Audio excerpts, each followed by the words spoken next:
All right, thanks so much everyone for joining today. Before we get started with the presentation, I just wanted to make a couple of announcements. So as you all should know by now, we will be having a mid-year conference for all of the AHOC VISTA members, and that will be taking place next week from the 30th through February 3rd. So I just wanted to remind you all.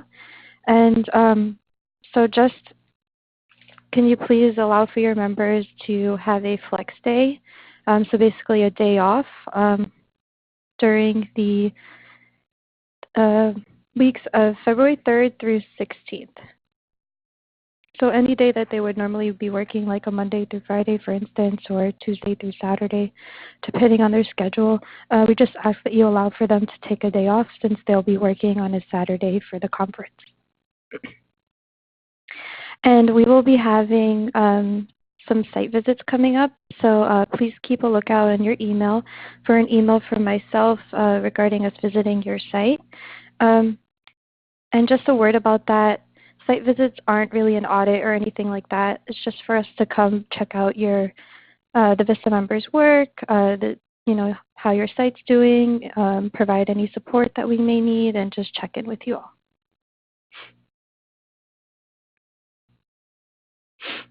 All right, so today we'll be talking about coaching your VISTA member, and we'll just be covering how you as a supervisor can play a supportive role for your VISTA member. And there may be some of you that are new to these presentations. I just wanted to introduce myself again. My name is Janelle McCoy, and I'm one of the associate directors, and I'm responsible for managing site partnerships. So if you have any program questions, please feel free to reach out to me. And I'll also be sending out the PDFs to this presentation along with the recording. So that way, in case you don't already have my email for whatever reason, you'll definitely get it after this presentation. And these are the topics that we'll be covering today. The role of HFA and the VISTA leader, supervision versus coaching, building relationships, and supporting your member.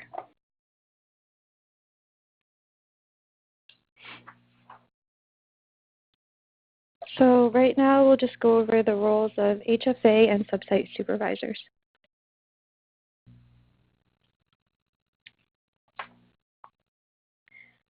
So before we discuss building relationships and coaching versus supervision, let's review the roles of Hunger Free America versus you and your site.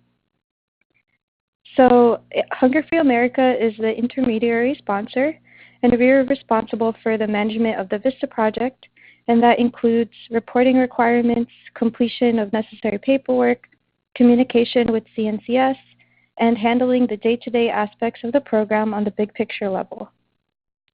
And you are considered a subsite supervisor, and you are responsible for the day-to-day supervision and coaching of your VISTA members. You must notify HFA immediately of any change in a VISTA service status, change in the VISTA's VAD, or any issues that develop regarding a VISTA's performance or conduct at the site. Additionally, you are responsible for ensuring that you meet the requirements outlined in the Memorandum of Understanding that was signed between your organization and HFA.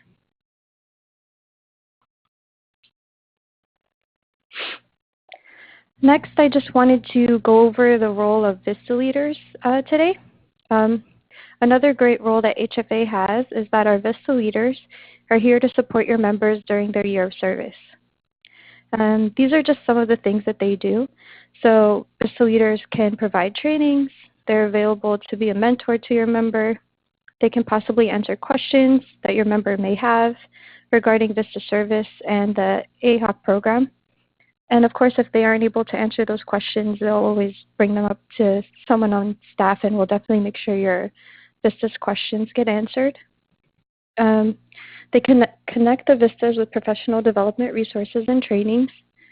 They'll connect them with other VISTAs doing similar work, and they can schedule regular check-in meetings with your member to ensure that they're getting enough support.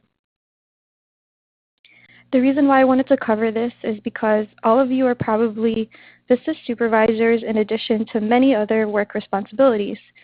So I just wanted to let you all know that the leaders can be a great resource with assisting and coaching your members.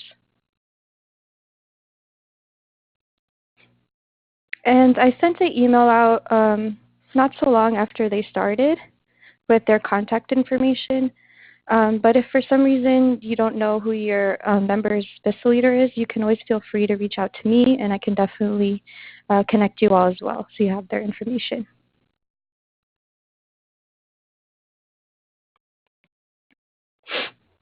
Excuse me.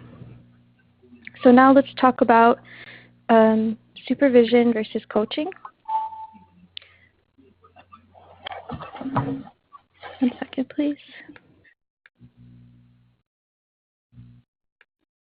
Okay. So in addition to supervising your VISTA and helping them work toward program goals, it would be great if you could also be a coach to your member. So before I get into the meat of coaching, I just wanted to try to make the presentation a little more interactive this time. So I wanted to ask a poll question. So hopefully this works on all of your computers. So this is one of the first times I'm trying this type of thing. So do you know what experience your VISTA wants to gain during their year of service? And then now I'll open up the poll page so you all should be able to respond here. So you can just select yes or no.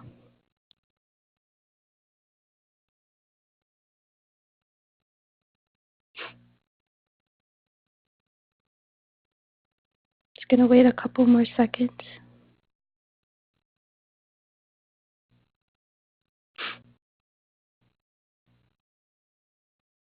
All right, so hopefully everyone responded, but it looks like we have a good group here.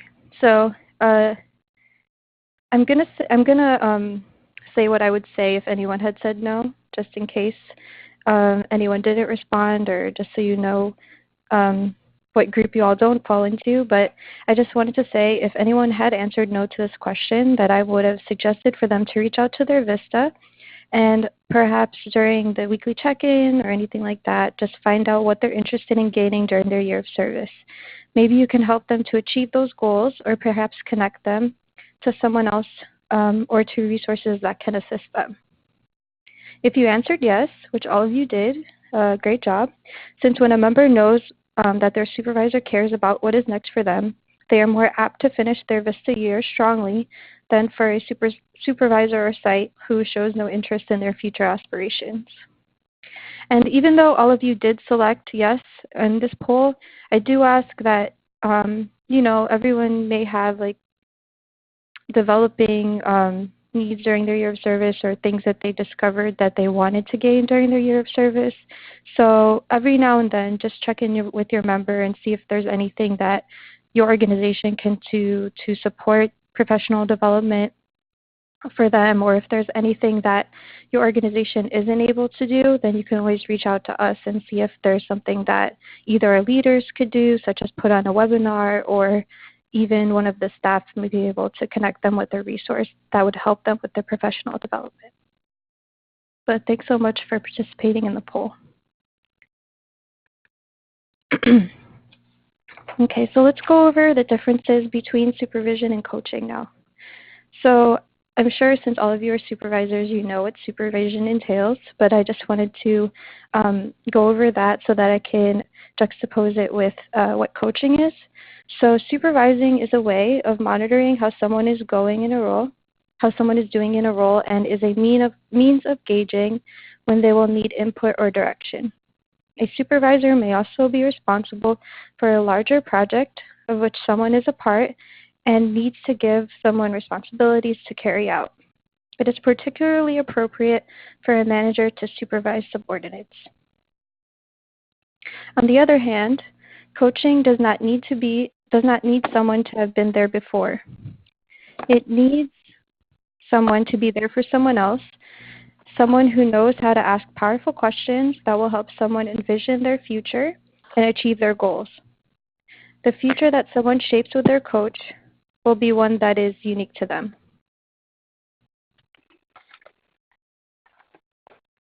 Sorry, I just had a little background noise. All right. And we'll just go over some elements of supervision. So good supervisors will have all of these elements in their practice. So the first bullet point is that they should be providing a professional, welcoming, and empowering work environment for the VISTA. Set the example for them and how they should behave and act in the office and in the community. You should definitely be welcoming and make sure that the VISTA feels welcome and a part of your organization and team. Empower the VISTA. Allow them the opportunity to explore their strengths and the opportunity to improve upon any areas of weakness. And regarding areas of weakness, you can always,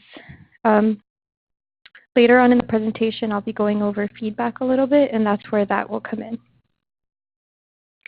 The second bullet point is about assigning activities that align with the VAD. So there have been a number of supervisors that have been asking their VISTAs to work on tasks that are outside of the VAD. So that necessarily doesn't have to be something that's negative, but as long as it fits into the scope of work that was listed in our original RFP, then it is possible for us to make edits to the VAD. But of course, if we do notice that there's any tasks that your VISTAs are working on that aren't covered on your VAD, then I'll definitely reach out and start the discussion on possibly making VAD edits or asking you all to have the members see some of those activities. So as the subsite supervisor, you manage the day-to-day activities of your VISTA member as they relate to the VAD you submitted to HFA. The VAD clearly outlines what the VISTA should accomplish in their year, and it is important that you emphasize and explain to the VISTA how the VAD fits into your organization. This is especially important because by making sure that you explain how the VAD fits into the organization, you're going to be empowering them and making them feel more a part of the team. And also, you are responsible for ensuring that your VISTA is working to complete the outlined VAD. We do understand that there are a number of different tasks that a VISTA has. So they might not necessarily complete every task that's outlined in their VAD, especially if their VAD is more complex or has a lot of different objectives. But we do ask that you help guide them and try to complete that VAD. Excuse me. And you should definitely provide support to your VISTA. And that might be self-explanatory to most, but it's often lacking for many VISTA members. It's important that you explain and encourage the VISTA when it comes to their roles and responsibilities. Make sure you listen and don't dismiss their ideas or thoughts, or if you need to, please do so in a manner that is not discouraging. Provide the member with consistent and timely feedback. Be reassuring with the VISTA in their work, especially during times that you sense that they may feel discouraged, and this usually occurs around the third month of service, and that's referred to as the 3-month slump. I've actually included a great presentation that Vista Campus has on their website. So that's just a website that's put together by CNCS. And I definitely included that link at the end of this presentation. So when you all get the PDFs of this presentation, please feel free to check out those presentations. They're really great resources. And I actually took a lot of information for this presentation from that one.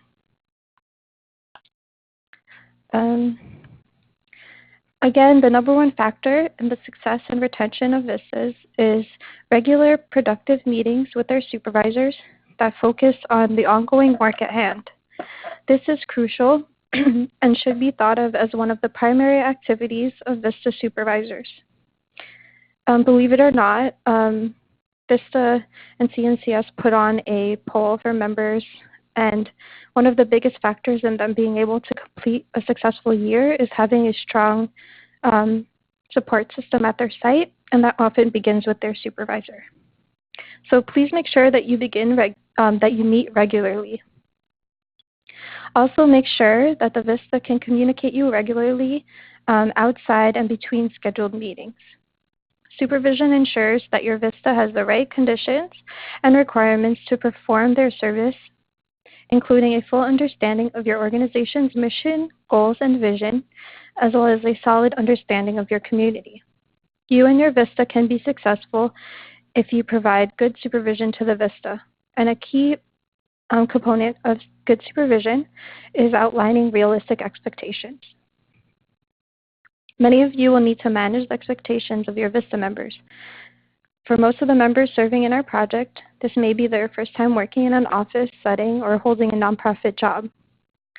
Some members may think that they'll be getting projects up and running within the first couple months, so there may be times when they may feel like they're not making a big impact. So it's important with them to discuss with them realistic expectations and the goals of their VAD, and expectations you have for them in meeting the major objectives of assignment. Also consider catering to a VISTA member's strengths. You wrote the VAD long before you found your VISTA member, and they may bring talents that you didn't consider previously. Regarding this, I just wanted to mention, in case you all didn't already know, that there is always the opportunity to make VAD edits, as long as the work that you're proposing fits into what was listed in our RFP. If you have any questions about that, or if you're not sure if something would fit, definitely feel free to reach out to me, and I can look over what ideas you have in mind and either let you know if they do or don't fit into what our work is. Okay. So just make sure you lay the groundwork with your VISTA. Define the project success criteria using the VISTA's VAD and the supplemental matrices. So just a reminder, the supplemental matrices were documents that all of you or some other person at your organization had filled out when you all were applying for a VISTA before they started. And those supplemental matrices basically lay out different numerical goals that your VISTA should be trying to reach during their year of service. So if for some reason you don't have those supplemental matrices anymore, or you have one and you just don't fully understand it, you can definitely feel free to reach out to me as well, and I can try to help you understand those so you can guide your members in the right direction. So just make sure that you have a common understanding on how you will determine whether the projects the VISTA implements are successful. So if you haven't already, please review the supplementary matrices with them to define clear and measurable program goals. And for those tracking additional information beyond the VAD, be sure to provide those tracking measures as well. And lastly, review the activities of each goal defined and the timelines associated with each activity. This will put the project in perspective and allow for the VISTA to see how the project will be accomplished in 1 year, which isn't that long of a time. And actually, some of your members will be ending in about 6 months, so it's starting to be crunch time now. So just make sure that if you aren't already, that you start to have consistent meetings with them and go over their VAD. All right. And then now, sorry about that long slide. A lot goes into being a VISTA supervisor. So now let's talk about some elements of coaching. So you can see all those on there. Coaching and supervision are related, but they're not the same thing. Coaching is about performance, action, and strategies that lead to success. Coaching grows on the foundation of good supervision and assumes that VISTAs are set up to succeed and will. They're ready to contribute ideas and effort, prepared to work hard and achieve clear goals, and open to learning based on perceived value to your organization. So you and your VISTA can be successful if you provide good supervision to your VISTA member, but if you also weave in elements of coaching with your VISTA, you'll see better results in your project while also providing your VISTA member with the experience they are seeking. Coaches aren't just for athletes. Although coaching in the workplace is just as important as coaching in sports, the approach is a little bit different. Sport coaches mentor their athletes using techniques skills, experience, and a telling style of direction. By contrast, questioning and reflection are often more important in workplace coaching. While a coach doesn't have all of the answers, they can make a difference in many situations during which vistas are, or in many situations vistas are likely to encounter. As a coach, you can help improve members' communications, resolve conflict, help them make better decisions, manage transitions, and negotiate with others. When you coach members, you increase interaction with them. You listen, inquire, communicate, and search for solutions. Coaching allows people to share and discuss their perception of what happened in a situation or event. A coach asks open-ended questions and guides someone to think something through instead of just giving answers. That's actually one of the key points of being a coach, is that they ask open-ended questions, that they don't just give answers, because then it helps the person that they're coaching become more familiar with how to solve problems on their own. And coaching is performance-focused and provides feedback on both strengths and weaknesses. Coaching requires people to slow down and listen.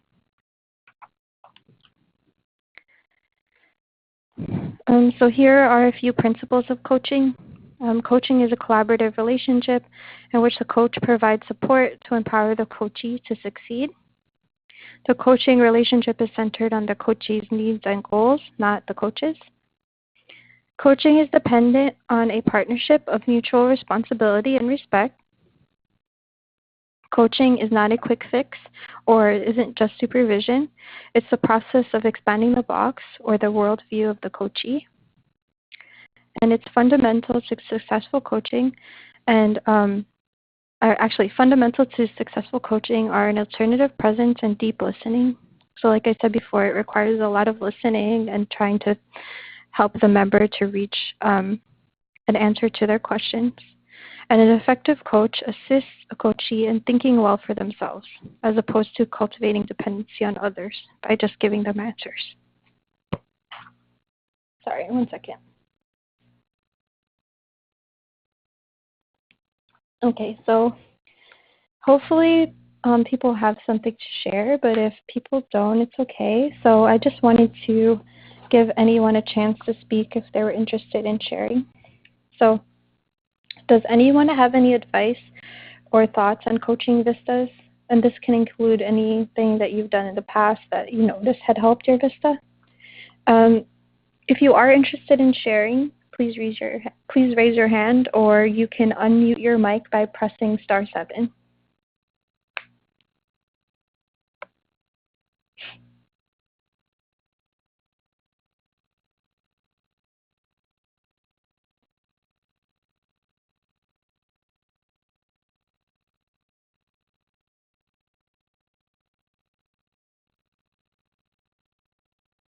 Okay, so I guess no one wants to share today. Oh, actually, great, Dana typed something, so that's also another option for sharing. So Dana Henderson, one of the site supervisors, wrote that she brainstorms a lot with her vista around challenges that come up.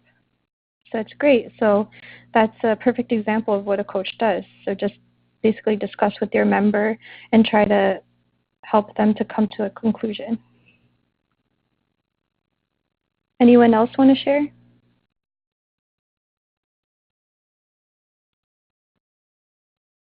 I'll share one of the techniques that I use for coaching the VISTA leader that I supervise.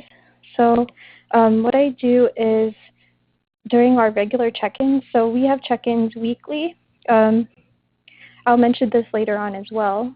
Weekly isn't necessarily how often you have to meet with your members. I do definitely suggest at least bi-weekly. And during those check-ins with the VISTA leader, I make sure that they have a chance to express any challenges they may be facing, and I definitely work through those challenges with them as well. So great. Now let's talk about building relationships.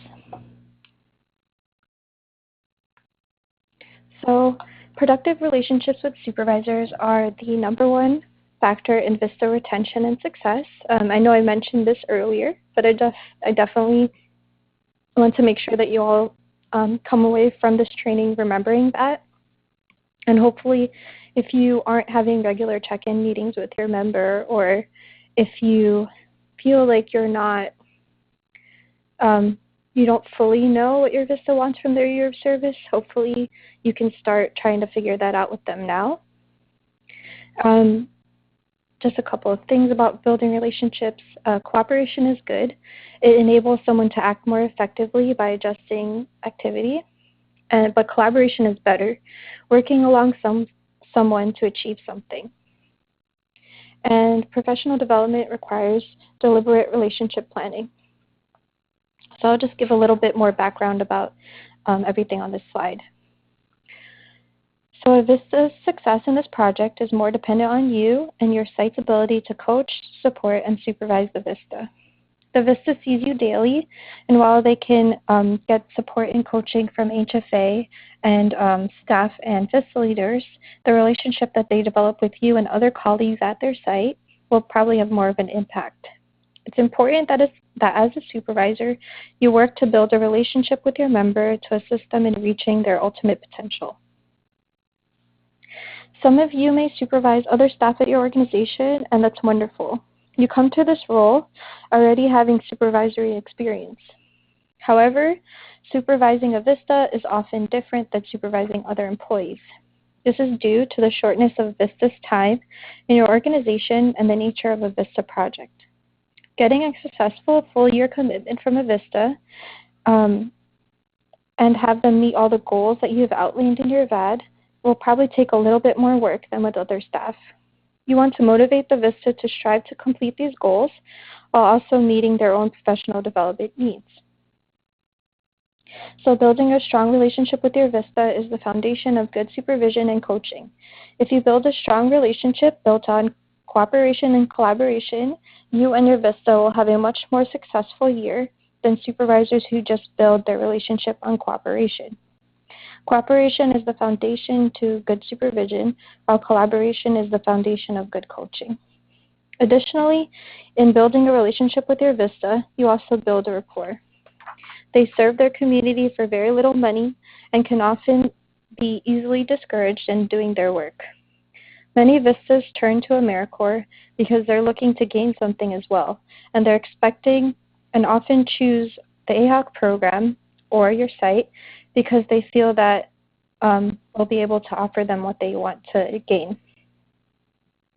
So understanding why they chose to serve and what they are looking for are important steps in building a successful relationship. This will allow you to address their professional development desires. If the VISTA feels you are there to support them professionally, they will feel there is a shared purpose and shared power in their work, as well as respect and trust in you.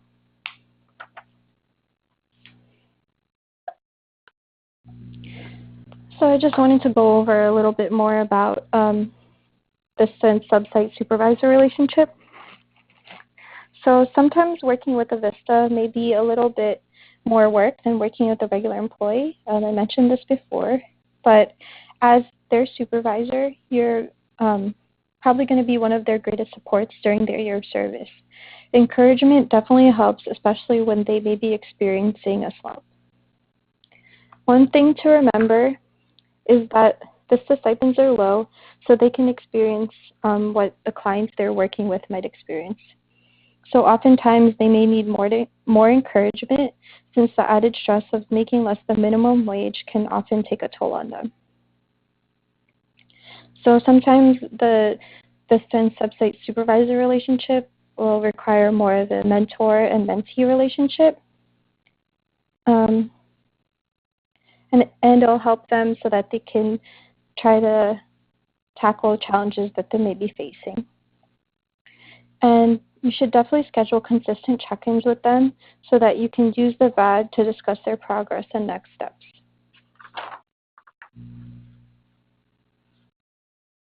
So I'm just going to do another quick poll. So this one is about how often do you check in with your VISTA member? So I'm going to go to the next page. So how often do you check in with your VISTA member? You can select any of these.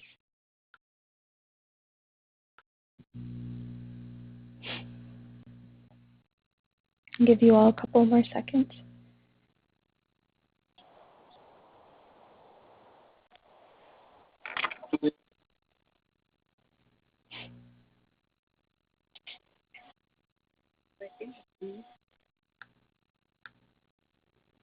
All right, great. So it looks like everyone's meeting pretty consistently, and that's really encouraging. One thing I wanted to point out is I noticed that some people wrote a few times a week. So hopefully, I don't know if it's possible or not, like at least during one of those times during the week, hopefully you are having a more in-depth check-in with them. And I'll explain what an in-depth check-in is after using the next slide. But I'm happy to see that people are definitely meeting with their VISTA members often. So this chart is taken from the VISTA Campus website. I know I always mention this during my presentations. The VISTA Campus website is a website put out by CNCS. It's definitely a great resource, and a lot of the materials that I get for roundtable presentations come from there. So this chart is just a way to approach one-on-one meetings and a way to set your agenda. So I understand that a lot of your meetings are probably more laid back, that it's probably more like a conversation. But even though it's a conversation, there are some things that you should keep in mind. So just some tips. So they should focus primarily on the VISTA member and the VISTA member's work. Definitely make sure you reference the VISTA assignment description. Schedule meetings regularly and avoid missing them. Based on the poll, it sounds like you all are meeting regularly, so that sounds great. How often should you have them? So during the first month of service, definitely weekly. Since all of you are in later months of service, it's okay to have them biweekly. But of course, if your member expresses that they need them weekly, we appreciate if you can meet with them that you do. And also, for people that are meeting multiple times a week, that's great. But please be available if your VISTA has any questions, if they need to meet more often or anything like that. And where is a big thing too. So the key to meetings is to not have them in public. It's better if you could have it does not necessarily have to be private though. So some options are meeting in your office, if you have one with the door closed. If you have a cubicle, meet at your desk. But of course, if a member needs to talk about a sensitive topic related to the office, then you could definitely try to find a more private space, such as a conference room that isn't being used or anything like that. And if you are meeting remotely, please make sure that the VISTA has a private space. And then for duration, that definitely doesn't have to be the exact time frame for your meeting, but it's just an idea for how a meeting should be broken down. So hopefully it should be equal parts about the VISTA member, equal parts for you, about 10 minutes, and then 10 minutes for professional development if possible. And what I mean by that is an opportunity for you to just touch base with them and see if there's anything that any conferences that they're interested in going to, or if you know of any that you could share them during that time, or if there's any type of experience that they want to get out of their service that they may not be getting so far, that you could possibly work with them on tasks that they could do to achieve that professional development. Within reason, of course, and it should always fit into their VAD.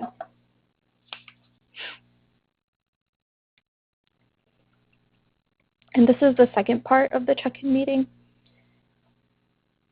sheet. So it just lays out some questions that you should ask yourself. So you should always use the VAD as a tool. In speaking with some of you, I've noticed, that some of you don't have the VAD on hand or you aren't sure what's included in the VAD. That definitely shouldn't be the case. If for some reason you can't locate it because you've inherited a VISTA member because another person left, definitely reach out to me and I can go over the VAD with you, of course, make any changes if needed and things like that. But definitely use the VAD often and use it as a tool at your meetings so you can make sure the members are on track with their VAD goals. You should also think about what positive feedback you can give, and you should think about what adjusting feedback you can give. Because this is also a learning experience for the members, as is any other job. And then these are the type of questions that you should ask your member. So the first one, tell me about your week, is definitely one that will show that you're invested in your members' well-being. It'll definitely be encouraging to start with something like that. And then go over what activities and tasks are either going well or they're having an issue with, and try to coach them through. As Dana Henderson mentioned earlier, that's something that she does, and I'm sure her member appreciates that. What questions do you have about the activity or task? So just to make sure you're all on the same page when it comes to tasks, because I've noticed in the past there have been some supervisor and member conflicts that could have been avoided if everyone was on the same page about what was needed of them. And ask them things like, are you on track to meet the deadline? If not, like, is there something that can be adjusted or anything like that? That's why it also helps to meet often, so you can make sure that they're meeting deadlines, because sometimes vistas aren't necessarily self-starters. There are definitely some that are, but as I mentioned earlier, it may be a member's first time working at an office, so checking in often definitely helps them keep track with deadlines. Ask them what worries them. Are there any suggestions that they have for the program? Because then in that way you're empowering them and making them feel like they have a say and that they're part of the team. And also offering your help. So again, showing that you care about their well-being, or showing that you're invested in them being successful in their goals as well. All right. And again, I'll be sending out the PDFs of this, so don't worry about writing all of this down. You can definitely have a chance to check it out later. Excuse me. So I just wanted to go over a little bit about feedback. There are definitely courses specifically about feedback. So the 2 slides that I'll be going over now are not all encompassing, but they're just to give you an idea of what feedback is and some basic guidelines for giving feedback. So the motivation of feedback is to reinforce or change a pattern of behavior and to assist the coachee in solving a problem or to support a coachee's development. So again, you don't have to be afraid to give feedback, because sometimes it'll definitely help people that may not be too familiar with if they're doing something wrong, like things that could be improved or anything like that. So definitely feel free to give feedback, especially during your check-in meetings. And to achieve peak performance, people must see the relationship between their behaviors, thoughts, feelings, underlying beliefs, and the results of all of these in their lives. So to tie this into coaching, just offer the feedback and then let go. Let them take it as they may. Although supervisors may know about feedback, they do not always have the skills to give effective feedback. It takes practice as well as knowledge. Staff and volunteers often are not receptive when feedback is offered. They may get defensive, trying to justify what they did rather than listening and considering the help they are receiving. Both supervisors and their VISTA should prepare for feedback sessions and know some ground rules. Feedback should be a regular occurrence and part of the overall strategy to improve performance. That being said, let's just go over some guidelines for giving feedback. Again, these aren't all encompassing, but they're just some basic things that you should keep in mind when giving feedback. So you should be specific and support general statements with specific examples. Describe facts and do not judge. Be direct, clear, and to the point. Direct feedback toward controllable behavior. Feedback should be solicited rather than imposed. Consider the timing of your feedback. So the reason why I include that is because you may notice that a member may be having a bad day or they may be struggling with a project. So I guess be more empathetic when it comes to things like that, like or sympathetic. So if you notice that that's the case with them, just try to make it during a check-in or something when you know that they may not take it in a harsh way. Just consider that. Definitely plan your feedback so that you're prepared and you have all of the specific examples that you need.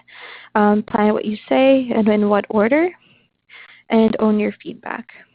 Another thing is something that helps and that Vista mentioned is that you should definitely sandwich your feedback. So what that means is try to point out a couple of good things that they've done, and then that way when you mention things that they need to improve upon, they don't feel like you're always just giving them negative criticisms. So those are just a few ideas. So now, I'm sure many of you are more experienced than me with supervising. So I just wanted to give anyone the opportunity if they wanted to share any stories or advice that they have on providing feedback. So if you are interested in speaking, you can press *6.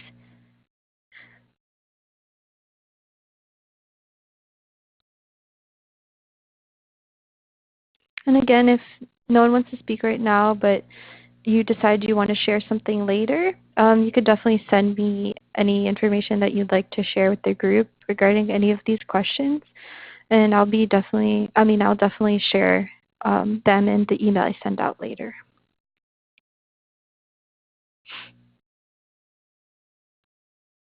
Does anyone have any feedback?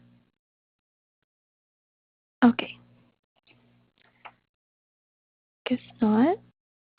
So that's all for, actually, one other thing that I wanted to ask a question about, which you don't necessarily have to answer either, but I just wanted to get you all thinking about it.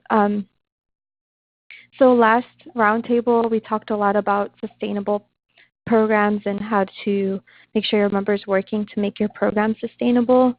So I just wanted to pose this question to you, and this could be a rhetorical question you don't necessarily need to answer, but if you would like to answer to the group now, definitely feel free.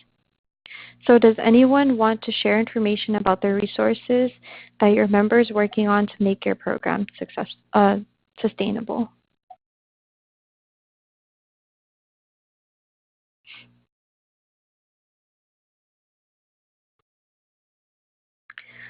Okay, I don't see anyone responding. So I'll just mention a few that I've heard of come up. So I know there are members working on legacy binders, which are just binders where they consolidate all of the resources that they've been working on for the year. So anything like flyers for a SNAP program would be included, procedures for putting on a cooking program, procedures for recruiting volunteers, or anything like that. Dana Henderson is an all-star today. She wrote, for any new process developed, their Vista writes a standard operating procedure. Awesome, that's a great idea. So whenever your Vistas probably are all starting new programs or new procedures at your site, so that's a good thing to keep in mind. They should definitely write down standard operating procedures, which should include step-by-step processes for getting something done. So that's a great example. Thank you, Dana. All right, so hopefully you all are just shy today and actually are having your members work on sustainable resources.